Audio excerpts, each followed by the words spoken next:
Hello fellow people persons, Nate here from MMO Play taking a first look at Imperial Hero II, Medieval Browser RPG Lite. I had some experience with this game already on mobile devices, so I was surprised to see a browser version available for play. Imperial Hero II is reminiscent of very early browser games, most of which I've forgotten the names of, though Travian comes to mind. While the game is charming in its own ways, I struggled to find something to talk about initially because of its relative simplicity. For some, that may be part of its value. As an RPG, it has the typical cliches one would come to expect, namely the nameless chosen hero that levels up and gradually earns party members that join his or her team. Unlike many other browser RPGs though, and where I think the game has the potential to shine, is that you're not the typical chosen one. Your character is just some person in the wilderness that has the potential to rise to power. When you reach the first major hub city, around level 10, you'll see this within the hints of a political hierarchy of other players. The game isn't just made up of players, it seems to be largely made up by players, including nobility tiers, ownership of land, and an in-depth crafting system that mobilizes the player-driven economy.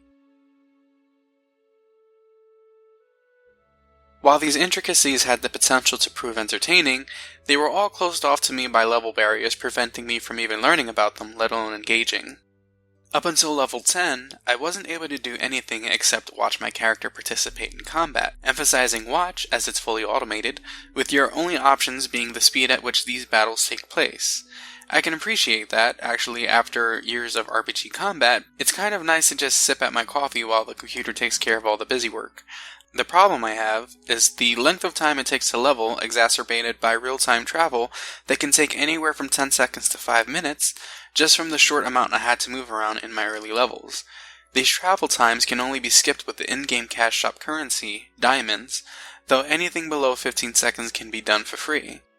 This is a very small kindness when rarely will you find your journeys taking so short a time.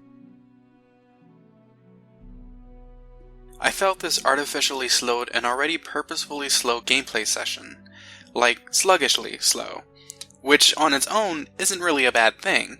The slow build works for games that expect you to engage in player politics over just hacking and slashing at the big sweaty troll. In this case, however, my issue is that the big sweaty troll is standing in front of all the really fun stuff, and he takes 15 or more very dull levels to kill. Up until level 10, the game equates to get quest, travel, wait, auto combat, travel, wait, turn in quest.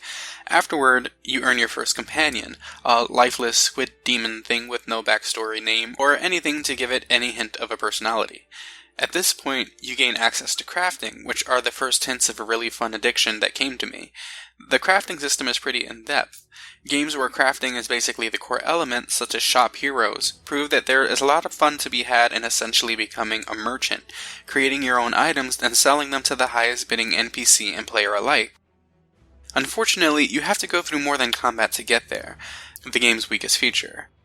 From what I experienced, even craft elements like wood and iron are dropped from enemies, requiring excessive hunting and traveling, and thus waiting, before you can craft, which then requires more waiting. If you do an advanced craft, which promises better results, you have to wait that much longer, sometimes 3 or 4 times as long as you would otherwise. I suppose this is my biggest problem with the game. I think browser games, especially those with automated combat, tend to get a bad rap. They have the potential to offer the RPG experience at a more gingerly pace while focusing more on micromanagement for those whose minds flourish while multitasking. Imperial Hero II, however, takes gingerly to a whole other level. It's downright geriatric.